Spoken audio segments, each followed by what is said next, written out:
Bienvenidos, queridos amigos de Radio Cristiandad, a un nuevo encuentro con esta serie dedicada a Lutero, el monje maldito.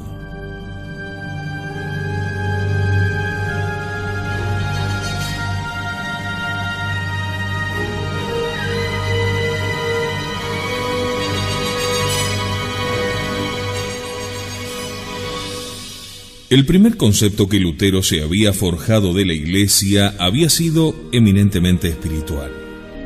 Lo que más parecía interesarle era la fe, los sacramentos, las relaciones del hombre con Dios, primero en la persona individual y luego en la comunidad de los creyentes. Pero nada de jerarquía, nada de distinción entre el clero y el pueblo. Este concepto tan anárquico de la Iglesia pronto suscitó grupos cismáticos dentro del propio luteranismo. Desde que había afirmado el principio del libre examen, cada cual se creía iluminado por el Espíritu Santo. ¿A quién recurrir entonces? ¿A quién encomendar la dirección de la nueva Iglesia? ¿A los pastores? ¿A los obispos? ¿A los predicadores? ¿O bien a las autoridades civiles? No a los primeros, a quienes les negaban jurisdicción y solo debían actuar en el ámbito puramente religioso. Solo quedaban los príncipes. Al principio, cuando todos o casi todos los príncipes se declaraban católicos, Lutero les había dicho que no podían intervenir en asuntos eclesiásticos. Pero cuando en Sajonia y otros estados, varios de ellos abrazaron la causa luterana, Martincito cambió de opinión. Los predicadores seguirían anunciando el Evangelio, pero el príncipe cuidaría en su territorio de que todos enseñasen la misma doctrina, que rechazasen todos la misa tradicional. Frente a las quejas de los católicos respondió: nuestros príncipes no fuerzan a nadie a aceptar la ley y el Evangelio, solamente reprimen las abominaciones externas. Propio de los príncipes es reprimir los públicos delitos, como los perjurios, las blasfemias que se hacen al nombre de Dios. Obviamente, una de las mayores blasfemias para Lutero era profesar la fe y practicar el culto católico. Pronto le escribe a uno de esos príncipes que desde ahora le compete el deber de atender a la evangelización del pueblo. Para ello le sugiere elegir a 4 personas entendidas en doctrina, con el encargo de visitar su territorio, estableciendo escuelas y parroquias. El ejemplo fue imitado. En 1527 apareció una instrucción y ordenanza de un príncipe elector sobre el modo como los visitadores, ahora funcionarios del príncipe, debían hacer las visitas. Cuando encontrasen párrocos que no enseñaban el puro evangelio o no admitían la nueva liturgia alemana, tan parecida al Concilio Vaticano II, debían ser destituidos. El príncipe no podía permitir sectas o cismas. Otro tanto sostenía Melanchthon en una instrucción para los visitadores en el Principado de Sajonia. Como ya no existen los obispos de la Iglesia primitiva, escribe, le hemos pedido al príncipe Juan, duque de Sajonia, que quiera nombrar algunas personas aptas para dicho oficio. Aunque no es el príncipe el llamado a adoctrinar o gobernar eclesiásticamente, está sin embargo obligado en cuanto a autoridad civil a evitar cismas, facciones y alborotos entre sus súbditos, como el emperador Constantino mandó ir a los obispos a Nicea, porque no quería ni podía tolerar el cisma de Arrio. De este modo, la Iglesia independizada de Roma se veía cada vez más sujeta a los príncipes, más atada al poder civil. Fue así como se extendió tan rápidamente el luteranismo en Alemania. Donde el príncipe permaneció católico, como por ejemplo sucedió en Baviera, o donde hubo resistencia seria contra un príncipe luterano, la rebelión se detuvo. Si Lutero no hubiera tenido a su favor desde los comienzos al elector de Sajonia, Federico, y luego a otros príncipes, sin duda que no habría triunfado. Si hubieran corregido, por cierto, los abusos de la Iglesia, como había acontecido en otros lugares, pero Europa hubiese mantenido su unidad de fe. Por esto señalamos como una de las causales de la propagación de la herejía protestante el apoyo nada desdeñable de no pocos príncipes de Alemania. Tanto ellos como después los reyes de los países escandinavos y en cierta medida también Enrique VIII en Inglaterra luego de su defección, fueron causas decisivas en el triunfo del protestantismo y en la gran catástrofe de la Iglesia Católica. Incluso, algunos de ellos no temieron enfrentar al mismo emperador, quien contra viento y marea permanecía aún católico. Interrogado el teólogo de Wittenberg sobre la licitud de una guerra contra el emperador, respondía así: la consulta es inútil, porque ya los príncipes han decidido defenderse con las armas. De todos modos, tal guerra es lícita, porque si es justo guerrear contra el turco, cuanto más contra el papa, que es peor que el turco. Ahora bien, el emperador, al luchar contra vosotros, no es sino un soldado del papa. Sin duda que una de las razones por la que los príncipes apoyaron a Lutero fue la codicia. Antes de Lutero, la Iglesia en Europa había sido colmada de generosas donaciones de reyes y príncipes, así como poderosas fundaciones respaldaban a los grandes colegios y universidades, a los hospitales y a las corporaciones artesanales. El primer acto de los novadores, allí donde iban triunfando, era permitir a los nobles apoderarse de esos fondos y posesiones. Por eso pareció tan arduo volver atrás, dado que difícilmente los descendientes de los saqueadores podrían renunciar a los bienes confiscados y devolverlos a sus antiguos poseedores. Un hecho realmente fatal que ayudó mucho a la difusión del protestantismo en Alemania fue la defección de la Orden Teutónica. En 1551 los caballeros habían elegido como gran maestre a Alberto de Brandeburgo, del linaje de los Hohenzollern, un joven que aún no había cumplido 21 años. Esta orden religioso-militar, antaño gloriosa, había perdido su finalidad histórica y ahora se hallaba en una franca decadencia espiritual y moral. De los 700 caballeros que habían tenido en un tiempo, ya no eran más de 56 distribuidos en 23 castillos. Alberto entró en tratos con Lutero y pronto los caballeros teutones se hicieron protestantes. Casi todos. Así, Prusia, convertida en ducado, llegó a ser uno de los bastiones más fuertes del luteranismo, con su capital en Königsberg. Pero Lutero no solamente se dirigía a los príncipes, también intentó ganarse a los judíos y a los campesinos. Con los primeros inicialmente hubo cierta afinidad, lógicamente. Más aún, el cardenal Newman en sus escritos ha destacado repetidas veces el influjo del judaísmo en la reforma protestante. Para atraerlos a la nueva fe, Lutero escribió un opúsculo llamado Jesucristo es judío de nacimiento. No consiguió nada, claro está.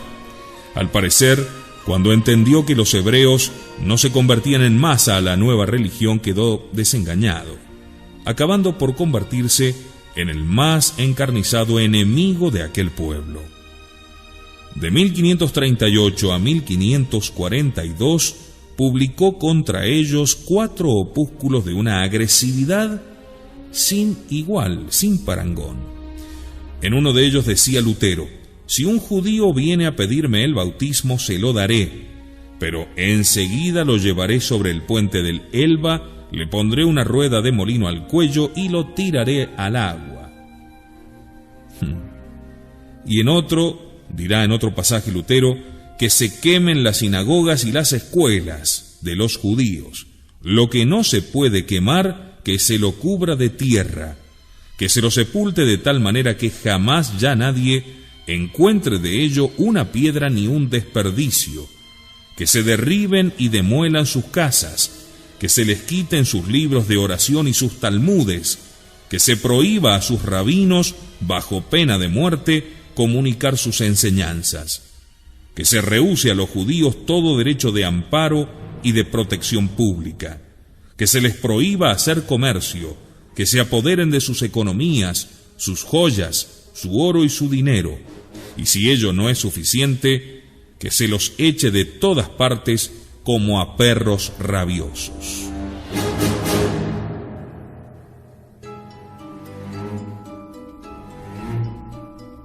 En cuanto a los campesinos, cuya situación hasta el siglo XIII había sido tolerable y a veces próspera, se estaban empobreciendo paulatinamente y carecían de representación alguna dentro de la Constitución imperial.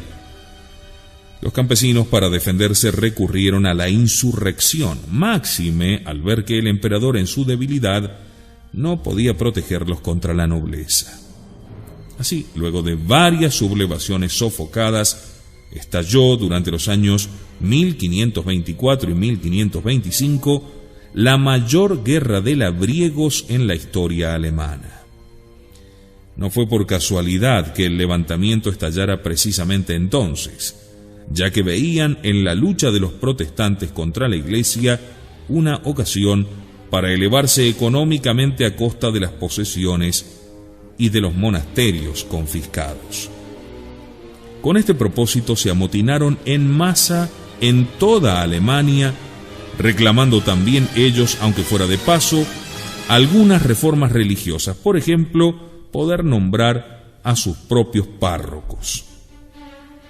De hecho, Lutero había dado ocasión y hasta estímulo a la violencia, aún cruentas, cuando al afirmar en 1522 que no importaba el estallido de una revolución, porque era preferible el asesinato de todos los obispos, que eran ídolos satánicos, y la destrucción de todos los conventos, a los que llamaba antros infernales, a que se perdiese un alma. Y así se formaron turbas de campesinos provistas de armas elementales, capitaneados por sujetos irresponsables, sedientos de riquezas, que les pintaban a sus secuaces un fácil paraíso, mediante la distribución de todos los bienes. Les habían convencido que realizarían el reino de Dios y su justicia si asaltaban monasterios y castillos.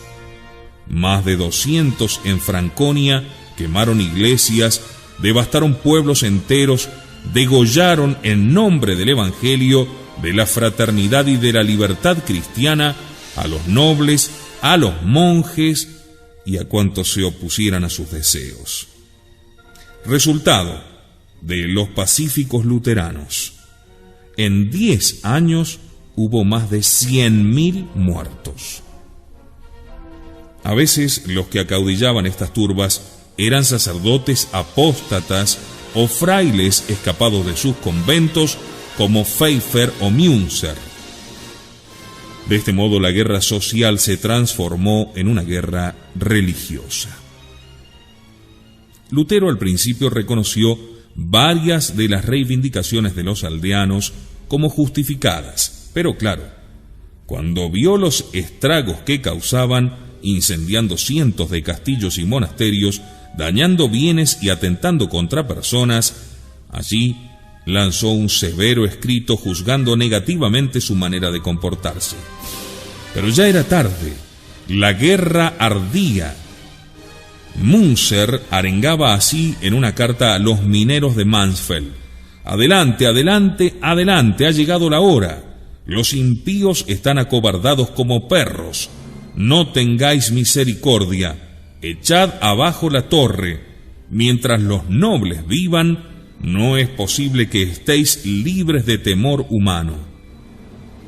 Ante un panorama de tanta anarquía, de tan terribles devastaciones, Lutero se puso furioso e hizo pública una exhortación a la guerra bajo el título Contra las bandas asesinas y bandoleras de los campesinos.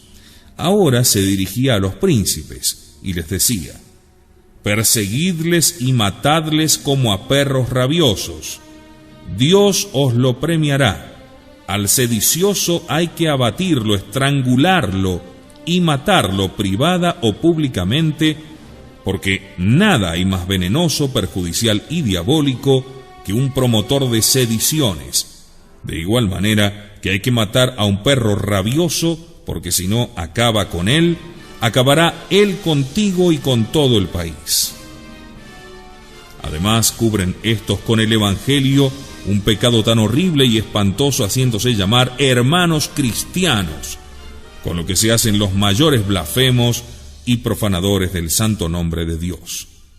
Yo creo que ya no queda ningún demonio en el infierno, sino que todos se han incorporado a los campesinos.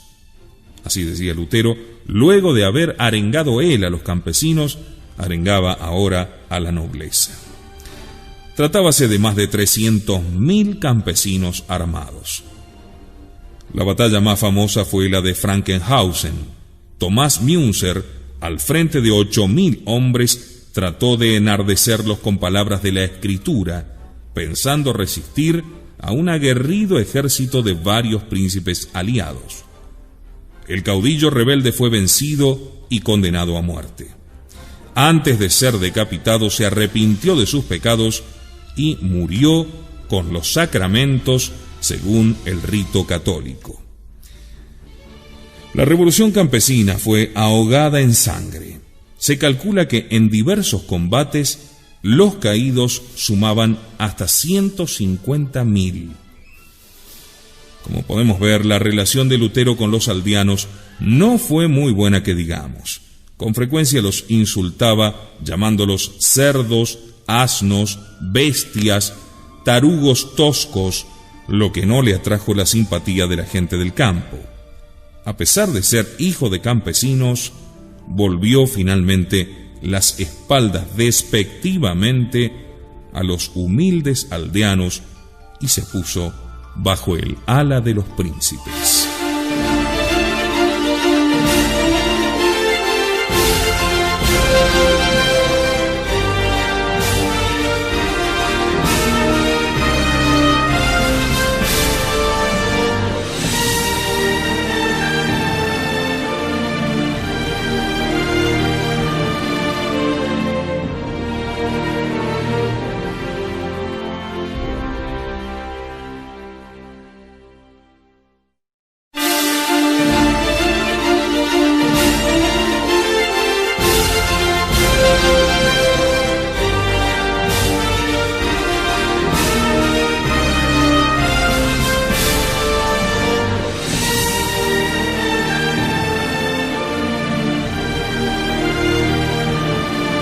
Continuamos acercándonos a Martín Lutero, el monje maldito, y su tiempo, el tiempo de la Reforma Protestante que de él surgió.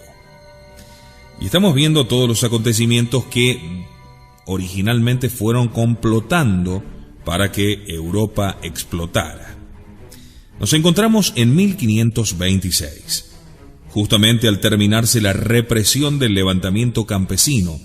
Solimán el Magnífico, joven guerrero de 32 años, quien acababa de expulsar del mar griego a las guarniciones cristianas, avanzó desde Constantinopla al frente de 100.000 hombres. En una llanura abierta cerca de la aldea campesina de Mohacs, sobre el Danubio, algo más de 150 kilómetros al sur de Budapest, enfrentó al joven rey Luis de Hungría y logró una aplastante victoria. Hungría era el bastión de la cristiandad frente al mundo musulmán, con lo que los turcos se establecieron a las puertas mismas de Europa occidental. Tras Mohacs, Solimán regresó a su lugar de origen con 100.000 cautivos cristianos. A raíz de esta derrota, el archiduque de Austria, Fernando, hermano de Carlos V, y toda su dinastía sintieron que pendía sobre su cabeza una espada de Damocles. En aquellos tiempos los turcos eran superiores a Europa en hombres, cañones, proyectiles, material de sitio y de ataque. Su artillería era de mejor calibre. Habían introducido el uso de la bomba y la táctica de las trincheras. Todo esto sucedía en medio de la crisis protestante. Europa se veía entonces atacada desde afuera y minada en su interior. Para colmo, Francisco, el rey de Francia, enemigo acérrimo del emperador, al tiempo que intrigaba con los príncipes luteranos en la Dieta de Ratisbona, apoyaba a los turcos para intentar debilitar a Carlos V. Este apoyo duró varios años. El efecto inmediato fue situar al emperador en un lugar análogo al de Carlomagno, como único defensor de la fe católica y de la cristiandad. ¿Cuáles fueron las relaciones entre el protestantismo y los turcos? De parte de estos últimos se miraba con buenos ojos a Lutero, no precisamente por algunas remotas similitudes con el Islam, como por ejemplo la común reprobación del culto de las imágenes, sino porque tenían en jaque al emperador, contribuyendo así a dividir las fuerzas de la cristiandad.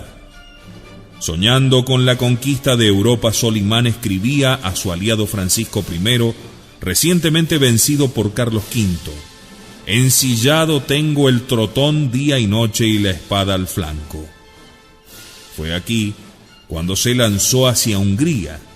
Los príncipes luteranos chantajeaban al emperador condicionando su ayuda a que les permitiese confiscar los bienes eclesiásticos y prohibir el culto católico. De parte de Lutero hubo vacilaciones. Por un lado, le afligía la situación queriendo secundar el llamado del emperador. En su mesa de trabajo se hablaba mucho del turco. Solimán era para él un tirano y fratricida, cuerpo del anticristo, solamente comparable al Papa.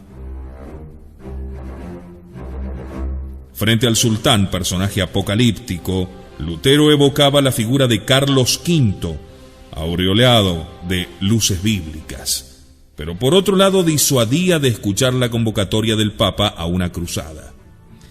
Un gran escándalo había causado en el mundo cristiano sus anteriores declaraciones respecto a la cruzada, que solía ir unida con el tema de las indulgencias. En 1520, Lutero había escrito: «Pelear contra los turcos es oponerse a Dios, que por su medio castiga nuestras iniquidades», con lo que estaba desaconsejando a los cristianos tomar las armas mientras la guerra fuese conducida en nombre del Papa. Lutero no vacilaba en equiparar a los turcos con el Papa. Decía que los turcos gritan en la batalla «Alá, Alá», como los ejércitos del Papa gritan «Eclesia, Eclesia». Esa es la iglesia del diablo, decía. Al igual que los papistas, también los turcos creen que las obras santifican. Claro que aquí establece una distinción. Dice Lutero: «El otro hombre a quien le toca luchar contra los turcos es al emperador Carlos, o quien quiera que sea el emperador, porque los turcos atacan al imperio y a sus súbditos, y éste está obligado a defenderlos como autoridad pública puesta por Dios. El que quiera luchar contra los turcos, que lo haga bajo precepto del emperador, en nombre del mismo y bajo su bandera. Así tendrá la conciencia segura de que obedece a la divina ordenación». Mientras tanto, Solimán se ponía nuevamente en marcha. Despreciando las embajadas que el rey Fernando le enviara con propuestas de paz, el jefe turco penetró de nuevo en Hungría. Su idea era caer sobre Austria, destruir Alemania y luego apoderarse de Italia. Pero su lenta marcha hacia Occidente le dio tiempo al emperador para reclutar un ejército poderoso. Mientras su almirante Andrea Doria lograba éxitos en las costas griegas y en las islas del Mar Jónico, Carlos se dirigió hacia el este hasta llegar a Viena. Allí lo esperaba el jefe turco con un ejército de 120.000 hombres. Por razones que ignoramos, Solimán renunció a proseguir la campaña y dejó en paz a Viena, retirándose mientras devastaba todo a su paso. La salvación no tuvo nada que agradecer a los reformadores. Varios de ellos dieron la bienvenida al poderío mahometano. Lutero, en cambio, nunca dejó de sentirse preocupado, ya que si caía la cristiandad, caería él también. En una de sus cartas escribía: Austria ha sido devastada, Viena no ha caído por mano del cielo, pero su desolación es irreparable. Todas las aldeas vecinas han sido quemadas, más de 100.000 hombres muertos o prisioneros. Lo mismo en Hungría. A estos males se agrega que el César Carlos amenaza y determina encrudecerse contra nosotros con mayores atrocidades que el turco. Así tenemos por enemigos el emperador de Oriente y el de Occidente. Fue en verdad un momento dramático para Lutero. Entonces predicó un importante sermón, dando un grito de alarma para despertar a sus siempre amodorrados alemanes, como les llamaba, y entonces lanzarlos a la guerra contra los turcos, devastadores inicuos del occidente, que son el Gog y el Magog, anunciados por el profeta Ezequiel y por el Apocalipsis. Se preguntaba Lutero, ¿no eran signos, justamente con la acción maléfica del anticristo romano, de que el fin del mundo era inminente? Solimán no se llamó a cuarteles de invierno. En 1534 forjó un proyecto para raptar a la bellísima Julia Gonzaga, duquesa de Trajeto, a quien quería con especial empeño en su harén. Encargóse del proyecto el célebre Barbarroja, quien atacó de noche el castillo de Fundi donde se hospedaba Julia, pero ésta logró escapar por una ventana. Entonces, los atacantes asesinaron a todos los moradores del castillo. Luego Barbarroja prendió fuego a la ciudad de Fundi, matando a todos los hombres y apoderándose de todas las mujeres. La misma Roma se vio amenazada ese año por una flota de galeras al mando del mismo Barbarroja, quien en una ocasión llegó a atracar por algún tiempo cerca de la boca del Tíber. Este peligro hizo que el Papa Paulo III ordenara la construcción de esas complicadas defensas en la costa, bosquejadas por Sangulo y Miguel Ángel, que en el futuro opondrían una línea de torres de observación y bastiones poderosamente equipados. Cuando el emperador reunía las dietas, solía proponer estos dos puntos realmente decisivos: la solución del problema religioso y la unidad del imperio contra los turcos. Difícilmente una Alemania dividida podía poner fin, o al menos un dique adecuado, al avance torrencial de los turcos.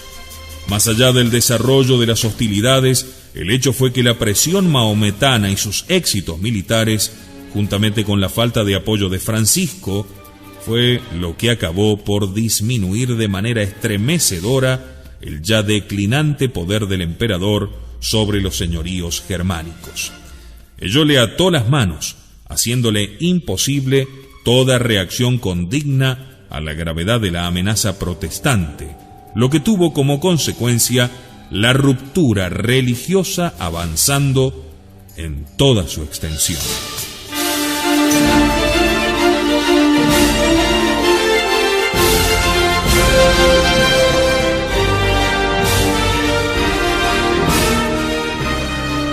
Al regresar tras la pausa hablaremos de cómo Lutero, en medio de todo este panorama, contrae matrimonio con una ex religiosa.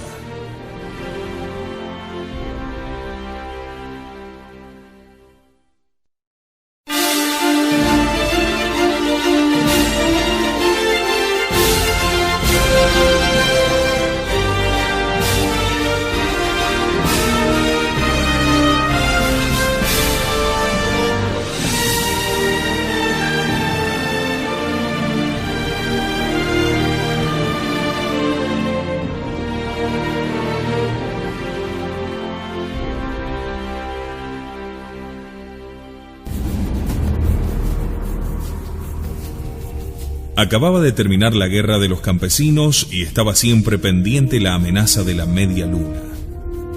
En medio de tantas turbulencias y tempestades, Lutero sufría dentro de sí otra tormenta que lo dejó inerme frente a sus instintos sexuales. Un autor ha observado que en su proceso psicológico se puede seguir una progresión fácil de comprobar sobre la serie de sus retratos, los últimos de los cuales señala son de una bestialidad sorprendente. Ahora predica desde el púlpito: así como no está en mi poder el dejar de ser hombre, no depende tampoco de mí el vivir sin mujer. Ya antes había incitado por doquier a la sensualidad. En los conventos de mujeres se exhortaba a las religiosas a buscar marido. Les decía: ustedes hablan de orar, de ayunar, de mortificarse. Ese género de santidad, los perros y los puercos también pueden, más o menos, practicarlo todos los días. Sin duda, su conciencia le remordía y su confianza en Dios no era suficiente para tranquilizarlo. ¿Qué hacer en las grandes ansiedades?, se interrogaba, cuando el diablo veja al hombre tratando de llevarlo a la desesperación. La respuesta era beber, jugar, reír más y más fuerte y cometer algún pecado para desafiar y despreciar al demonio. Ah, si pudiera encontrar un pecado gordo para burlar al diablo, decía. O también fomentar una ira furiosa figurándose al Papa con sus piojos y sus llagas. Es cierto que a comienzos de 1525 declaraba a su amigo y condiscípulo Espalatino, así llamado por ser oriundo de Spal, ya que su nombre verdadero era George Burkhardt, que su espíritu no sentía inclinación alguna hacia la unión conyugal. Más aún, su actitud habitual para con la mujer había sido siempre despectiva.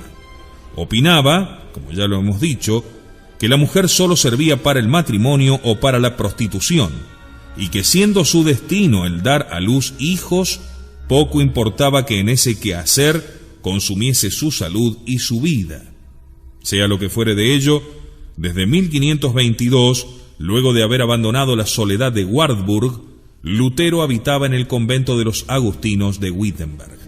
Pronto aquel monasterio negro quedó casi vacío, sin otros moradores que el ex prior, el profesor Lutero, un sirviente y tal vez algún huésped. En 1524 ya estaba pensando en colgar definitivamente los hábitos. Un día por la mañana subió a predicar con cogulla, pero al mediodía se la sacó y ya nunca más volvería a vestir el hábito de fraile. Es natural que algunos, viéndole convertido en un civil como cualquier otro y en relaciones de familiaridad con chicas recién salidas de monasterios, empezasen a sospechar que pronto se casaría. ¿Por qué dejar de hacerlo, ya que no solo había afirmado que el celibato era algo imposible, es más, había dicho que el celibato era una ofensa a Dios, sino que también había dicho con sus palabras y sus escritos, incitando a amigos, obispos, sacerdotes y monjas a que hicieran lo mismo? De hecho, ya estaba pensando en una religiosa, llamada Catalina von Bora, nacida en la zona de Sajonia, de padres nobles venidos a menos. A los 16 años había entrado en el monasterio cisterciense de Nymschen. La predicación luterana contra los votos monásticos había alcanzado aquel claustro, suscitando dudas e inquietudes. Un grupo de monjas manifestó al doctor de Wittenberg su deseo de escapar del convento. Dicho deseo se vio cumplido, ya que una noche 12 de ellas salieron clandestinamente de la casa religiosa. Lutero aposentó a varias en el propio monasterio negro, donde él vivía casi como un solitario, y a otras en casas de amigos. Entre estas últimas se encontraba Catalina. Lutero sentía lástima por aquella joven de 26 años, huérfana de padre y madre, con la que probablemente nada querrían saber su madrastra y sus 4 hermanos. Un día Catalina le dijo que deseaba casarse con él. Al parecer, el padre del reformador, Hans Luther, le había confesado a Martín que le gustaría verlo casado y con hijos. Por fin Lutero se decidió. Tenía por aquel entonces 42 años. Se casaron precipitadamente, sin avisar más que a unos cuantos amigos. La ceremonia se realizó en la casa del novio, es decir, en el monasterio agustino. Y para que no se dijera que había contraído el matrimonio en secreto, 2 semanas después lo hizo público en Wittenberg. Algunos han señalado que luego fueron a la parroquia.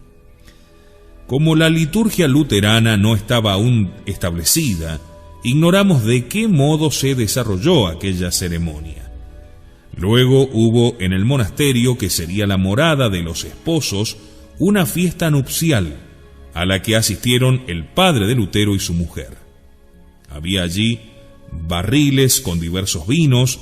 El mejor, al gusto del reformador, era el de Franconia. Si bien habitualmente prefería la cerveza, especialmente por la noche, pues decía que le ayudaba a dormir, con todo privilegiaba el vino. Decía, es el vino cosa bendita y tiene en su favor el testimonio de la Escritura, mientras que la cerveza es de tradición humana. Se dice que Erasmo, al enterarse de estas bodas, se rió de que la tragedia luterana acabase en casorio, como en una comedia cualquiera. Aún dentro del círculo de sus seguidores, muchos no vieron con buenos ojos esta boda. Incluso su amigo más querido, el joven y docto Felipe Melanchthon, quien se atrevió a desaprobar el hecho, si bien en la intimidad. Años más tarde, el duque de Sajonia le echaría en cara el haber sido infiel y pérjuro a sus votos religiosos, a lo que el ex fraile le respondió que era cierto lo que decía, que en verdad había quebrantado conscientemente aquellas promesas, pero que de ello se ufanaba como un título de gloria. Estimaba mucho más el apelativo de pérjuro y apóstata que el de monje observante. Prefería ser degollado por un verdugo o dejar que el fuego consumiese su cuerpo antes que ser tenido por monje fiel a sus votos, lo cual no era sino falsía y negación de la sangre redentora de Cristo, decía. Es verdad, agregaba, yo fui un monje piadoso y observé la regla tan rigurosamente como el que más. Esto lo podrán testificar todos los compañeros que me conocieron en el convento, pero devoto monje no quiero ser, ni que me tengan por tal, como no quiero ser un piadoso bandido, un leal salteador de caminos, un honesto burdelero, un casto adúltero o un santo demonio. Sea lo que fuere, lo cierto es que a Lutero, de por sí desordenado e incapaz de manejar la economía doméstica, le venía de perillas una mujer hacendosa que le arreglase la ropa, limpiase la casa, hiciese las compras, cuidase el jardín y los cerdos, para todo lo cual Catalina se mostraba particularmente apta. Cabe preguntarse la razón por la que dio este paso. ¿Fue por pasión? Él siempre lo negó terminantemente. No estoy enamorado ni inflamado. Quizás la razón de su deseo de ser consecuente hasta el fondo con su propio principio de abatir una regla eclesiástica que consideraba pura invención humana, de liberar su vocación del yugo del celibato, o a lo mejor lo que buscaba era provocar un escándalo, como él decía, por mofarse del diablo, ya que para Lutero el acto carnal seguía siendo un pecado que Dios perdona por pura benevolencia. ¿Acaso no había escrito peca y peca fuertemente, pero cree con mayor fortaleza aún y alégrate en Cristo? ¿No encontraría la gracia aceptando totalmente su pecado?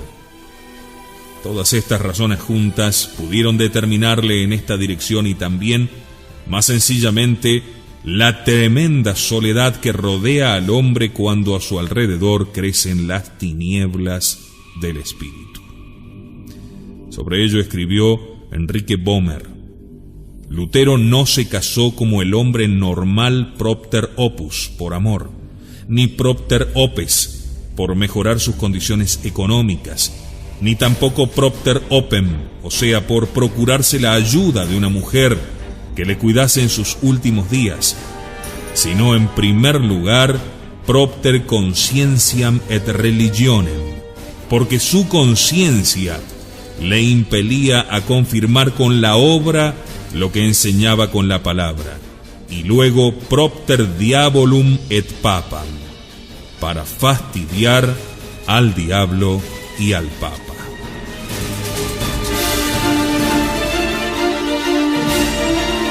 Muchas gracias por su compañía.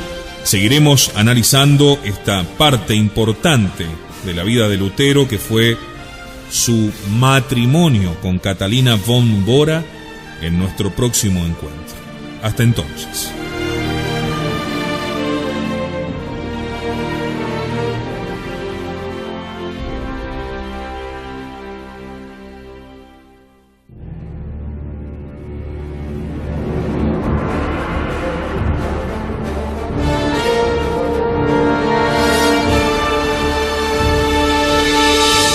Una voz clama justicia desde el pasado.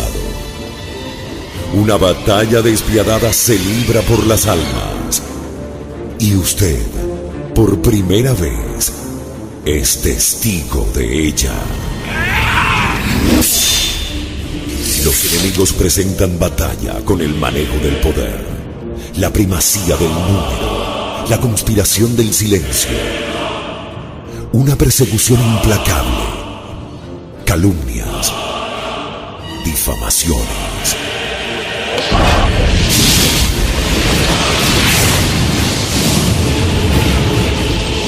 Los que resisten fieles en la fe esgrimen ceñida a sus mentes la verdad, y revestidos de la justicia como coraza, calzados los pies con el celo por el evangelio, embrazando siempre el escudo de la fe, el yelmo de la salvación y la espada del Espíritu, que es la palabra de Dios.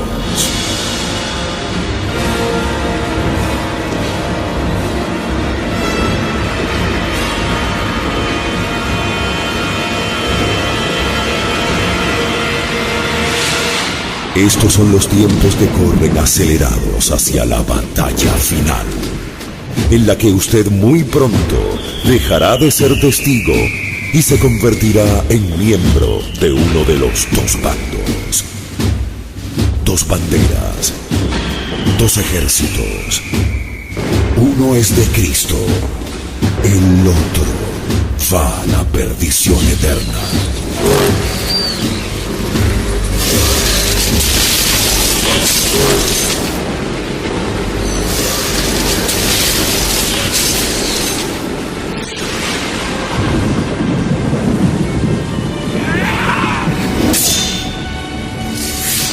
Acompáñenos en esta verdadera cruzada contra el enemigo externo e interno, para la restauración del orden y la justicia que prepara la paz duradera.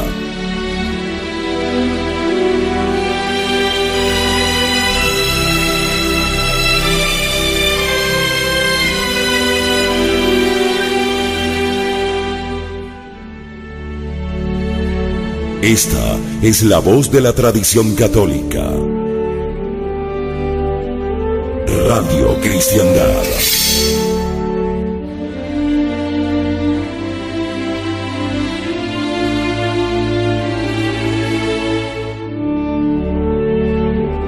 Desde el 97.1 de la frecuencia modulada. Luchando para que Cristo reine.